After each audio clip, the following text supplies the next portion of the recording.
I was browsing the news and I came across this clip that is completely unrelated to today, yesterday, or even tomorrow news. But this is from the last day of question period in the House of Commons, where a point of order was raised where a conservative woman stood up and said, "Hey, Justin Trudeau swore and we demand that he apologizes." Now, this isn't the first time that Justin Trudeau has been caught acting out of control in the House of Commons. There's like many years ago, back when the video footage of the House of Commons, actually, it was pretty bad in like 2019. I think they really updated their technology and their cameras and their, the quality of the production, the show during the coup. But nonetheless, there's older videos, at least from like a few years ago, where Justin Trudeau's walking through the House of Commons on the ground level, and he's like elbowing a woman, where he, his own liberal health minister, something like that, was accused of DMing somebody privately and telling them to F off. So the Liberals are pretty nasty people, at least our federal liberal politicians. Maybe not necessarily liberal voters, they're empty-headed, but liberal federal politicians are pretty nasty people. So we're going to take a look at this clip of Trudeau just being badgered, saying, "Hey, buddy, you got to apologize. Everybody heard you say the F-bomb. You have to apologize." And, well, his reaction is exactly what you would expect. But you're going to have to wait to see what it is. Before we get into it, I encourage you to give a like and subscribe if you haven't already. Really helps grow the channel. Without further ado, here we go. And I stand here in a little bit of disbelief following some very difficult questions asked by my NDP colleague and friend from Winnipeg Centre. I watched, along with other members and colleagues here, as the Prime Minister sat down, directed at the member from Winnipeg Centre, with an F-bomb being dropped, and a little bit more of a thing. I wouldn't want it, because honestly, it'd just play it back. Unfortunately, I would ask for a formal apology and ask for this member, for the Prime Minister of Canada, to stand and apologize to my female colleague and my friend from Winnipeg Centre, especially on Indigenous Day. Thank you very much. The Right Honourable Prime Minister.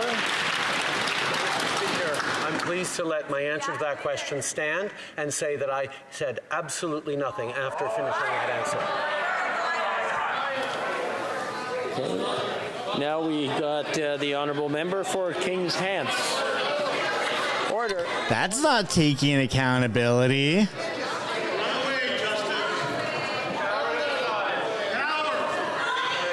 Order. Thank you, Mr. Speaker. And this is on the point of order from my colleague from Elgin, Middlesex, London. And I was also witness to the Prime Minister saying the F word in question period today after his response to an opposition party member. And this is shocking and unparliamentary language. And I ask you, Mr. Speaker, to ask the Prime Minister to apologize because he did. It's already been dealt with. We've dealt with that already. The honourable member for Lambton. Whoa.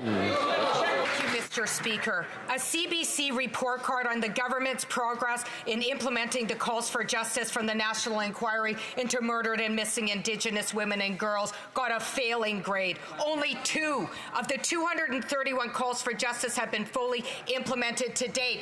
Unacceptable. The Liberals must implement all the calls for justice now and put in place a red dress alert system to keep Indigenous women, girls, and diverse gendered folks safe. Yes. Why isn't the Prime Minister acting with urgency in the face of an ongoing genocide?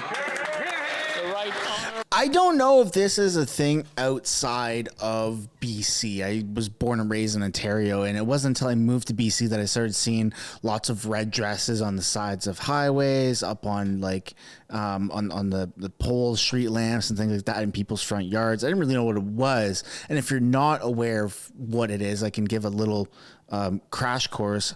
I'm probably going to butcher it though. Red dresses that are on display, not in stores where you buy dresses, but out in public where it's like, oh, that's a weird spot for a red dress, is to represent the missing Indigenous women, I believe. Like, Indigenous women are very high victims of kidnapping and maybe even sex trafficking. I'm not sure on the exact details, but it's a massive problem. It's a huge problem out here in BC. And I mean, Justin Trudeau tries to present himself as a feminist, as a person of equality, but there's so many Indigenous communities, not only here in BC, but across Canada, that don't even have like fresh drinking water. So this stuff that he does to help Indigenous communities, it's just headlines. It makes it look good, and then it gives FOMO to other Indigenous communities that aren't a part of the headline, saying, oh, look, wow, Trudeau really helped the community. Why isn't he helping us? But the reality is that he's just not really helping people. He's making it seem like he's helping people, just like, I don't know, our grocery rebates, how that's supposed to just fix everyone who doesn't have, fix the problems for people who don't have money, yet inflation is sky high.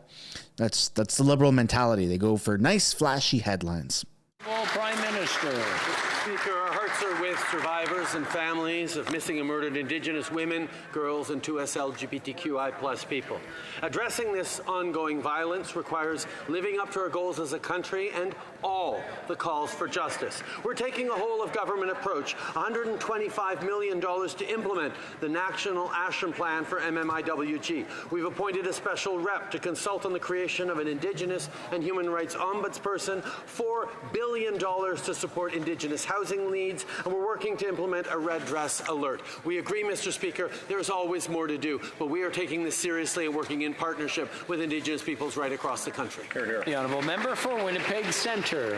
Enough with the platitudes, Mr. Speaker. We need action now. This Prime Minister acknowledged this as an ongoing genocide. This House unanimously recognized the violence against Indigenous women, girls, and diverse gendered folks as a Canada-wide emergency. And almost 4 years since the national inquiry, only 2 calls to justice have been addressed.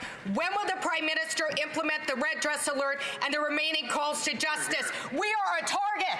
Our lives are on the line. Our lives matter, Mr. Speaker. The Right Honourable Prime Minister. That's extremely passionate and also extremely true. And how much more there is to do, but to dismiss $4 billion in housing investments for Indigenous people as platitudes is not doing justice to the incredible Indigenous leaders that are working across the country to deliver for their citizens in partnership with the federal government. It is to dismiss the hard work Indigenous leaders are doing to create more housing, to create more safe spaces. This isn't a good look for him. $100 million to create 22 new Indigenous shelters and transitional homes are not platitudes, Mr. Speaker. We are working seriously, and we look forward to continuing to work with all members in this House on reconciliation. So, very important thing to note here is Justin Trudeau is not a person who's capable of saying no, right? He gives all these different bursaries, all these different grants, all this money to everyone, to minority groups, to majority groups, to his friends, to his family, everybody. And all these like rights that the government is pushing for, just as an example, the 2SL LGBTQ plus community, right? Or even using the Indigenous, like $4 billion that he gave for housing, he keeps giving and giving and giving. And then when it comes time to people saying, hey, that's not enough, which seems to be the case for a lot of people, including like the, you know, the carbon tax rebates and stuff like that. Like, it's just not enough. You're gouging people and giving them back pennies on the dollar, and you're giving not enough money to help actually solve a lot of these issues, like the Indigenous housing issue and the Red Dress Initiative and stuff like that. It just doesn't look good, because it's like, oh, I thought I gave enough to solve the issue. They're asking for more, and I'm going to combat that. Not a good look, man. You put your foot down right from the start, because if you allow people to ask for more, eventually at some point you're going to have to say no, and it's just not going to look good. And that's what we just saw with the ending here of Trudeau. He's stuck in between a lot of weird places, and I think a lot of his supporters are seeing, oh, like Indigenous communities, right, that have been, you know, voted Trudeau in, or have continued to vote Trudeau in, or support Trudeau or the Liberals to any capacity. They're now in a position of, oh, Trudeau's cutting us off. Well, why are we going to vote for him? Whereas if you have a leader that's able to set ground rules straight from the get-go, and I'm not saying cut people off financially, but I'm saying have an actual plan instead of giving, and then taking back or stopping. I mean, that's a worse Band-Aid to peel off than right from the get-go. So bit of a troubled circumstance that Trudeau's found himself in, but he's the king of controversy. So I'd love to know what you guys think of this. Do you think that Trudeau owes an apology for at the beginning of the video where he was caught saying the F-bomb, where he just said, no, not doing anything? I'd love to know what you guys think down below. Thanks for watching. Don't forget to give a like and subscribe if you haven't already, and I'll see you in the next one. Thanks so much for making it to the end of the video. If you want to support the channel financially, you can do so by checking out the merch shop linked right up there. Or if you want to do something for free, which is also absolutely acceptable and highly encouraged, you can subscribe right there. If you want to continue watching videos like this, you can do so by clicking or tapping right there to watch the next upcoming video. And if you want to watch a little bit of different content, but also Canadian stuff, you can do so by clicking right up there. That's my second channel, House of Canada, also known as the House of Commons Highlights. Thank you so much for watching. I look forward to seeing you in the next video.